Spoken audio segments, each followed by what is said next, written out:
don't believe Yaradua died of natural causes.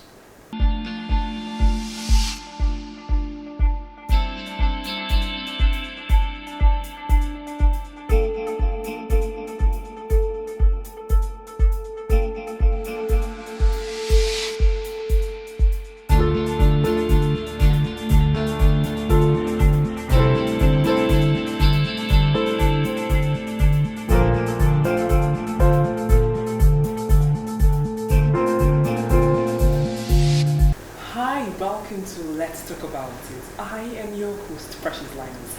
Today on Let's Talk About It, we have a very interesting topic once again. But before I get into the topic, I will introduce our honorable guest into this show. Today we have on the show Honorable Serguis Ogun, a speaker in the House of Representatives. We have been here today to discuss this particular topic with us. Thank you so much, sir, for having us today. Thank you for having me. So, sir, we are aware of a particular bill that you passed March 2022, right? That talks about how the educational system in Nigeria will be improved if that particular bill was signed into law in Nigeria. And we know that Nigeria, the present day Nigeria, faces a lot of challenges, right? Starting from the educational aspect to the health sector to the governance and everything, right? Yeah. So now, and Nigerians actually need a change. They are actually asking for a change. That brings us to our topic today. Our topic today is about a particular bill, right? The Patriot Act bill, that a particular presidential aspirant hopes to pass as a bill in the National Assembly if he's elected president. He sees this as the blueprint of his entire mandate for Nigeria. So what does the Patriotic Act bill talk about? It talks about how public officers, public servants and civil servants will no longer have to go outside the country to get services that they are supposed to get here in Nigeria. If you are sick, you're not traveling out. No more medical tourism. You're getting treated here in Nigeria. If your kids or your wards have to go to school, they attend Nigerian schools. They attend public schools, not private schools, public schools here in Nigeria.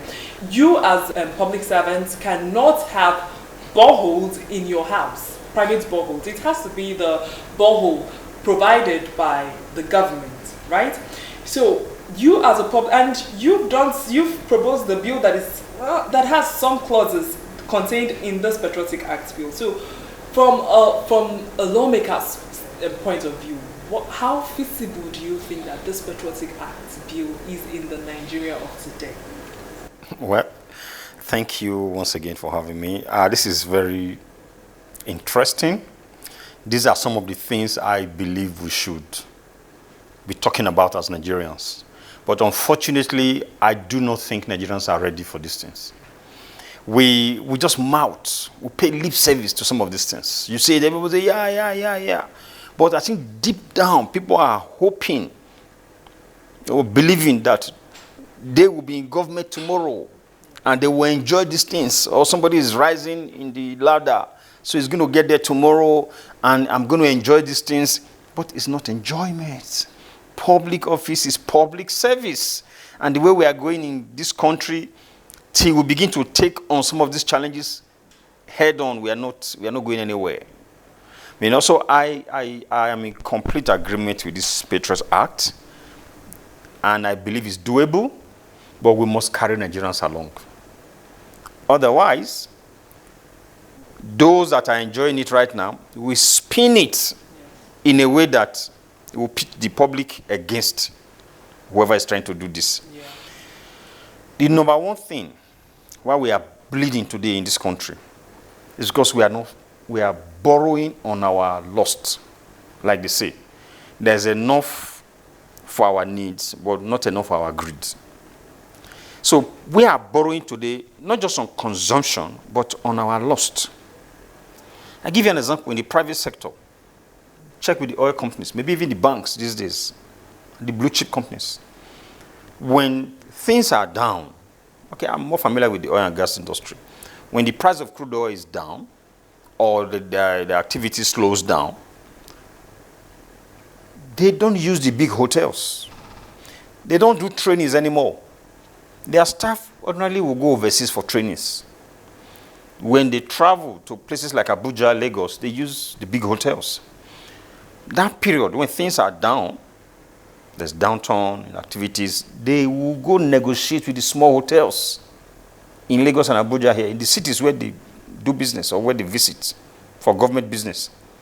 They will go to those small hotels and negotiate with them and cut down prices drastically, because that's the time to tighten your belt. But in government, you don't have anything like that. So if you have people in a system where you have this mentality of spend, spend, spend, and nobody's going to hold you accountable, they would not change. So we go back to it. If your kids can't school abroad, they must school here. If you can go out for medical checkup or medical treatment, yourself and your family, public officers, now we're talking about political appointees, elected people, and then top civil servants. And then, if you have to basically do these two important assignments here, or not assignment, if you have to subject yourself to this, that we all, the 99% of us, are subjected to, you must give attention to those things. You must make sure, even if it's not your ministry, you don't have to be the Ministry of Education to make sure that they get their money. You don't have to be the Ministry of Health to make sure they get their money. So collectively, we will make sure that it will work. Maybe you don't want to go into the road aspect, travel by road and all that yet. Yes, exactly. If we agree as a nation that, look, this is the path we must take. No police escort for everybody. Exactly. No, you subject yourself to the law now that says that, you have your kids, we have to school here. You have to take your medical and all that here. You have to travel by road. And then if you must travel, you have to use economy class. You don't have to own a generator at home. You have to use public water. I tell you, if we do that today, we'll make huge savings. One, maybe to some extent we'll cut down on corruption. Do you know what it takes for an average contractor to do business in any of the ministries, departments, and agencies today? From what we hear, they take close to 10-15% from the contractor. So how much is left for the work? So that's the most sense when I hear that National Assembly members take money from contractors, and I'm wondering, statutorily, all the deductions are close to about maybe 20%. VAT, withholding tax, and the management fee that's collected officially by the agency, because they're supposed to supervise and all that. If you take all that, the contractor is supposed to take a percentage for profit at least. After all this, then you still have people working in those MDAs insisting on taking a percentage of that money before they will allow you to go do the job. If you take all this out, how much is left? You actually have less than 40% to do the work. Less than 40%. So if we say as a country, we have a Patriot Act that says we must all subject ourselves to these basic things, this country will change in less than 4 years. It's doable. It's something we should accept. But the masses, you must carry them along and make them understand that nobody is punishing anybody. Money voted to police will go there. And if they are not spending it well, you will task them to spend it well. Training, money budgeted for training should go strictly for the training. If you do that, the police force will change to a great extent, which means they will provide security on the highways. Money meant for fixing the roads will go there, because we are all now using the roads. They will make sure the roads are, the monies go there, and you supervise it. So this is what we need, like yesterday. But you must carry the people along. I say that again. We must carry the people along so that they understand clearly that this is for them. And that if we can all join hands together and fight this battle, we will enjoy it. But if you don't carry them along, like I said, the spin doctors will go around and say, these guys don't know what they are doing. If I might shock you, I think there is a clip of Yar'Adua saying he was ready to subject himself to the laws. That there will be a constitutional amendment where he will be willing to waive the immunity. So that is why I don't believe Yaradua died of natural causes. You know? But that we just concluded today. Oh, he's late, he was a good man, and all that, and all that, and all that. That was one man that said that. And those are some of the things people are talking about today. If you are in government, subject yourself to whatever the ordinary man that you are governing, that you are ruling over, are going through. When you do this, you will know, you will feel what they are feeling. You will know what they are going through. But when you get into government, you are up there, you believe you have all the protection, you have all the money to get all the protection. However you earn the money, nobody is querying that. Things cannot go well. Now there's banditry in the land. People go home with tons of policemen. They are still attacked. I think the last time I heard that the deputy governor's convoy or a governor's convoy in Zamfara also was attacked. You had army, you had police on that convoy. What's that telling you? But people never take a break to say, wait a minute. If we continue on this trajectory, we are going to crash. Let's come back. That's where this Patriot Act comes in and must be embraced by all. Those coming into government, those already in government, and then the citizens. We will agree that this is a road, this is a journey we must all embark on together. I can tell you, if we do that, the huge transformation you will see in this country under 4 years will shock everybody. So, sir, we know how the Patriotic Act it's a very noble, it's a very noble proposal, right? And when you were talking, you made mention of how ready Nigerians are, right? And that the spin masters can always spin the narrative around, and Nigerians, those in the grassroots now, see this as a punishment to them, right? Of course, the public servants, the civil servants, and also MDs and leaders, right, in the private sectors that need a government license to operate here in Nigeria. They already have a punishment, right? That if you do not subject yourself to these laws, this Patriotic Act bill, it's either you get impeached or you serve jail terms or some other punishment that is fit for whatever crime you've committed. But now, in the grassroots, we as Nigerians, the common men, the common women, right? How ready are they to receive this? Because they need to know the impact of this before they can receive it. And in this day Nigeria, the Nigeria that you and I exist in, how ready do you think Nigerians are to receive this particular bill? They are ready, but they are just not aware. So that's where the National Orientation Agency should have come in. But we know they are not well funded and they're not really functioning as such. Because this is one government agency. They are not supposed to be they are supposed to be the mouthpiece of the government, not government in power, of the government of Nigeria. Like in the BBC, you have something is funded by the government of the UK, but they are not the mouthpiece of the government in power. For as long as I have known BBC right now, they are never in support of the government in power. They even kind of mount opposition against any government in power, but funded by the government in power. Or the government. But the government in power, you will not have any powers over them to do anything. You know? So that's where I believe if we fund National Orientation Agency well, they will take this message down to the grassroots. So that will frustrate the attempt of the spin masters to go there and say, don't mind this the guy, you know, whoever is the president that wants to bring this to bear, you know, on the citizens. Don't mind him, he doesn't know what is, that's not our problem today. If they are well sensitized and they know, the man that is coming on a convoy of 20 cars, or even if it's 3 cars, with 20 policemen, or even if it's 5 policemen, he's one of us in this community. If he's doing the right thing, he will not need all the security men. So what we are saying, the security men should be in the barracks or working for all of us and not working with one man. The man, we have said, should travel by road. He's a government official. Whether he's in the office of Auditor General or the office of the Accountant General or the office of Head of Service, when matters like this come to them, they will fast track it and, oh, this money is meant for Ministry of Works. We cannot delay it by 1 minute. We need this money to get to them like yesterday.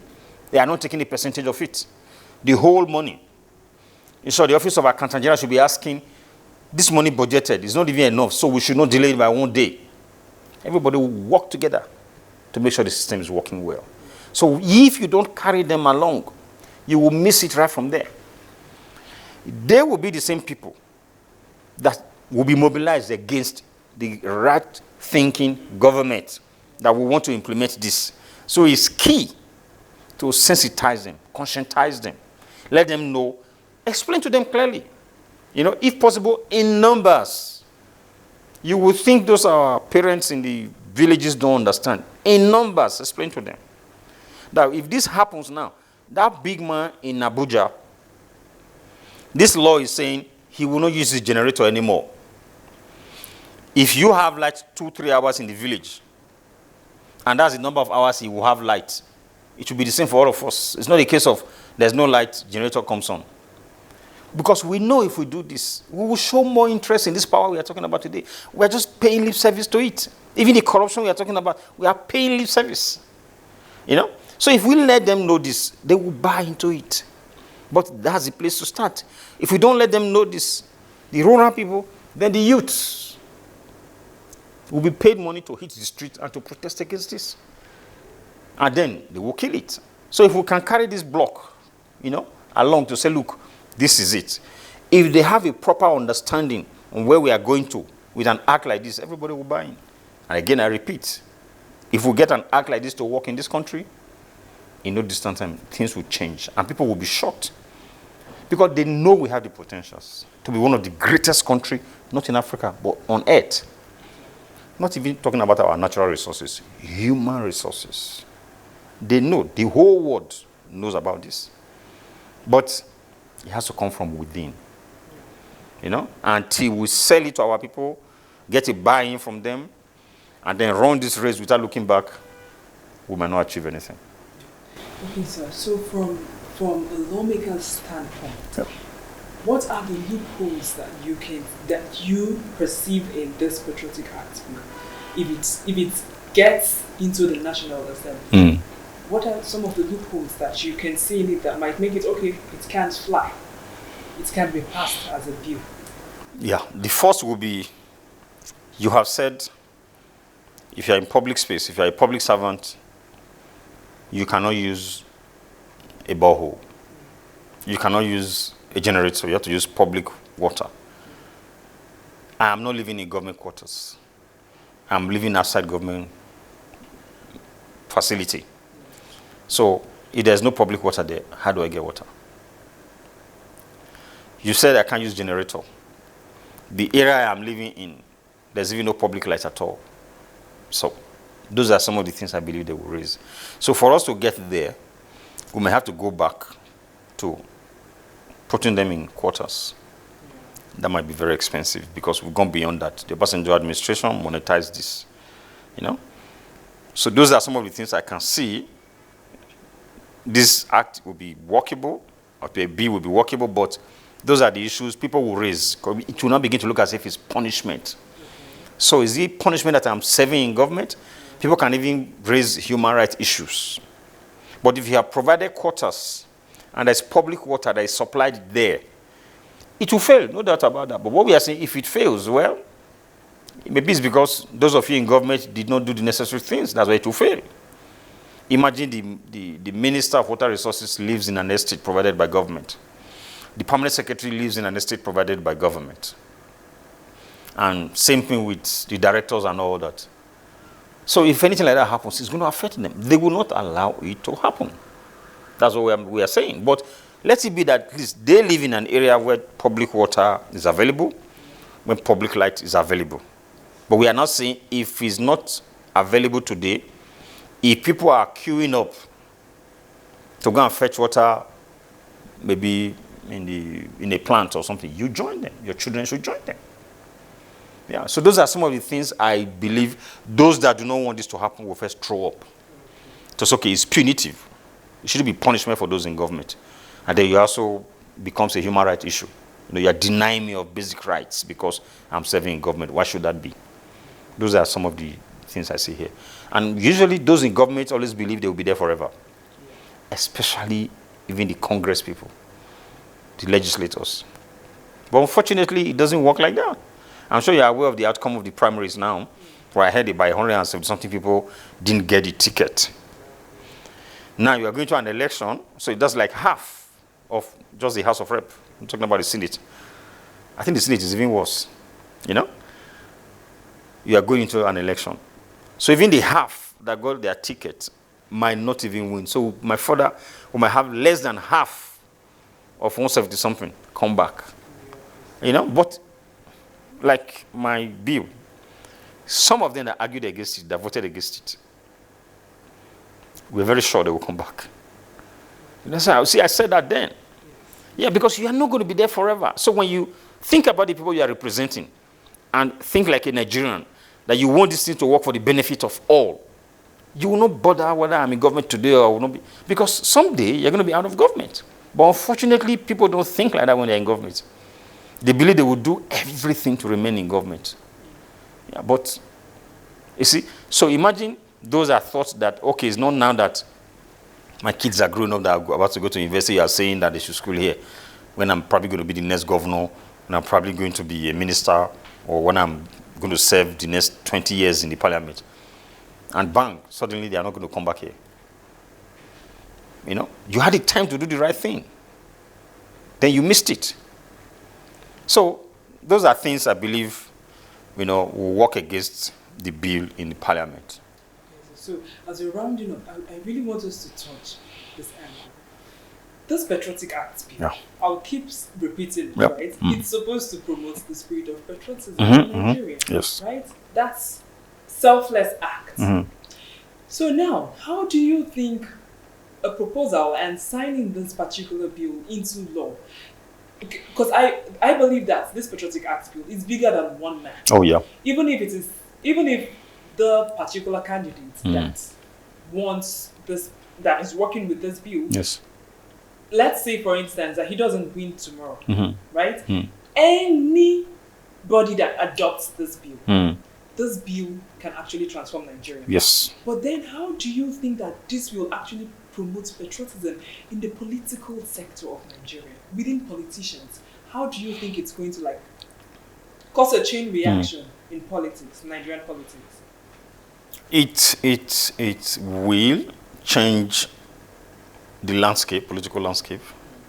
Because first and foremost, it will mean if you cannot live by these rules, not come into government, not come into politics. So you already know the rules. If you are comfortable making money in business, continue there. If you're an administrator in the private sector or whatever, remain there. You know, because you know the rules. You can't come and now want to bend it. People, part of the criticism will be you are locking out certain class of people. But the act is not saying it's going to be around forever. I think the act is suggesting, is giving itself a lifespan of 16 years, which I think is doable. In less than 16 years, I'm sure we can now reform and conform, you know, to these basic measures in the act. And then we cannot go back and liberalize it. By which time really we would have fixed our health sector, education sector, and all that, and we will not have any need to start sending people outside the country. You know? So yeah, it will change the landscape largely, but it will have a lot to do with the mentality of the people. That's why again I go into the fact that we must look into those demographics, the youth, and then the rural people. The minute they understand this, it's not enough to say, the politicians are wicked, they are the people bringing down this country and all. You have a role to play. If you understand this and you support it and say, okay, this is what we want, it will reverberate to the politicians and they will know, yes, this is what the people want now. And what does it really take? But even without this, we are almost conforming to some of these things right now. Unless those that are stealing the country blind, how many people can afford, with the way the naira is depreciating now, how many people can afford to sustain their kids overseas? How many people can afford to fly their families outside for medical checkups or medical attention? Only few. Even diesel. I live in an estate where we used to have light 24/7. The grid has collapsed. The price of diesel is going to 1,000 now. I think it's about 800 plus now. But the rumor is going to go to 1,000 naira per liter. So when we do not have light, the public light, during the day, the generator doesn't come on. And as I speak to you now, we are beginning to talk to ourselves that you turn on the gen by 7, maybe by 10 p.m. or more, go and sleep. If you have inverter, fine. If you don't have inverter. But that is what this act is saying. Or the bill, that's what it's saying. So let's see if we conform to this. To say we are in government, we must subject ourselves to this. Unless we are stealing the country blind. How can you afford to run generator 24/7 now? Because the grid has collapsed. So we are saying, if you don't have the avenue, if we stop all the leakages, we'll have enough money to pump into lights. So we will not be forced, refineries will work. So the cost of diesel will not even have to be what it is now. In a deregulated environment, government will not have any hand in it. Let's just allow government to work for once for the people. I think we can all now enjoy it. Whatever savings we make, we use it to employ the people that are causing problem today. Those causing our problem in this country, they are not even up to 1% of the population of this country. But how come we can't take them out? Because we are also not doing the right thing. Those in government are not doing the right thing. The day we sit up and say, okay, we are not patriotic Nigerians, we must do it this way. You are a bandit, you are in the bush, you don't have light. We are in the city because we haven't managed this country where we also don't have light, but we will live like that. The public light comes for 3 hours, yeah, that's it. If the weather is so hot, we open the window. So this begins to, to play in our consciousness that, look, we need to make it work. So you won't sit down there and say you hear that something is happening in energy department or happening in water resources and you keep quiet. No, it becomes your problem now. Because what Mr. A doesn't do well will affect you. So you don't sit down there and say, look, this is my own quota. I'm just doing well here, so it's none of my business what they're doing there. No, it becomes your headache. Because you know it's going to affect you. So I believe we can get there if we all run this race together. I repeat that. We must all run this race together. And the transformation that this will bring will shock the world. Because this is one of the greatest countries in the world. I have lived outside Nigeria. And I have traveled extensively around the world. I haven't been to every part of the world, but I have traveled extensively. I have not seen a country as great as Nigeria. So why can't we make it work? So let's for once make the sacrifice and make it work. Okay. Thank you so much, Honorable Serguis. Thank you. For being part of the show. That's where we call it a day today on Let's Talk About It. Thank you very much. Until next time. Bye.